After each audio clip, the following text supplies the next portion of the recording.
အားလုံးပဲမင်္ဂလာပါဒီနေ့မှာတော့ကျွန်တော်ကလာမယ့်တစ်ပတ်တာ core market analysis လေးကိုလုပ်ပေးမှာပဲဖြစ်ပါတယ်အရင်တစ်ပတ်တာကလည်းကျွန်တော် analysis လုပ်ပြီးတော့တင်ပေးထားတယ်ပေါ့နော်ဆိုတော့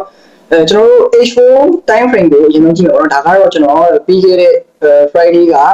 ဝင်ခဲ့တဲ့ entry လေးတစ်ခုပဲဖြစ်ပါတယ်ဒီ entry ကိုကျွန်တော်ဘာလို့ဝင်ခဲ့ရလဲဆိုတော့ကိုလည်းကျွန်တော်ဒီ video မှာ sharing လုပ်ပေးပါမယ်ဆိုတော့ကျွန်တော် H4 time frame ကသူက support resistance တော့နေရပေါ့နော် interpreter ကလည်းကျွန်တော်ရှင်းပြခဲ့တယ် support resistance နဲ့တွားနေတဲ့အချိန်မှာသူကဒီ support ကိုပဲလာထိပြီးတော့အပေါ်ကိုပြန်ပြီးတော့ cut တက်တယ်ပေါ့နော်အဲ့မှာဒီမှာ resistance ဇုံဖြစ်သွားတယ်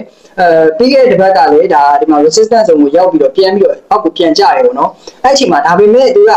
H4 မှာကဒီမှာ bullish short တစ်ခုရသွားတယ်ပေါ့နော် short တစ်ခုရသွားတယ်ကျွန်တော်က SMC တမှာဖြစ်တဲ့အတွက်ကြောင့်မလို့ကျွန်တော် SMC ကိုလည်းအဓိကထားပြီးတော့ analysis လုပ်ပြီးမှာဖြစ်ပါတယ်Okay ဆိုတော့ကျွန်တော်တို့ကဒီမှာ bullish short ရသွားပြီးတော့သူကအောက်ကို retracement ပြန်လာတယ် retracement ပြန်လာတာဒီမှာ H4 ရဲ့အောက်မှာ gap တင်ကျန်ခဲ့တယ်ပေါ့နော်ဒီ gap ကိုသူကလာပြီးတော့ respect ပေးတယ် respect ပေးပြီးတော့ဒီမှာ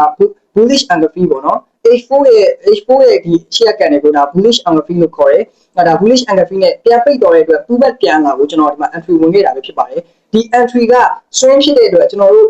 ဒါ maybe လာမယ့်တစ်ပတ်တာမှာလည်းဒါ TPT ကောင်းထိလိမ့်မယ်ဒါမှမဟုတ်ရှင်နောက်တစ်ပတ်ဒီကျွန်တော်တို့ကင်လည်းကင်ထားလို့ရပေါ့နော်ဒီ swing ကကြတော့ဆိုတော့ဒီဇုံမှာကကျွန်တော်တို့စောင့်ကြည့်ရမယ့်နေရာနှစ်နေရာရှိပါတယ်အခု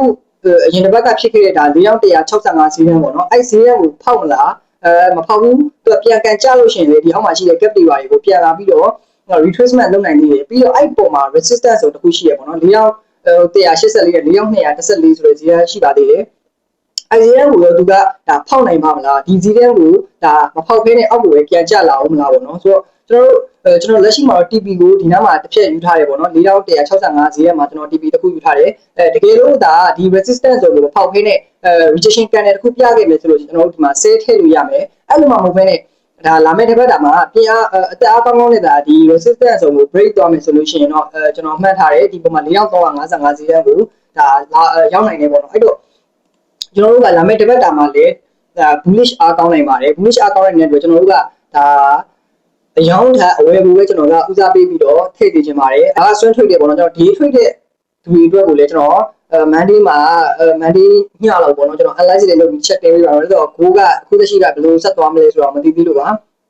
အဲ့တော့ day trade တဲ့သူတွေအတွက်လည်းကျွန်တော် entry ကောင်းလေးတစ်ခုရှာပေးပါမယ်ဒါကတော့ကျွန်တော် swing trade မဲ့သူတွေအတွက်ပေါ့နော်ဆိုတော့အားလုံးကျေးဇူးတင်ပါတယ်ဗျ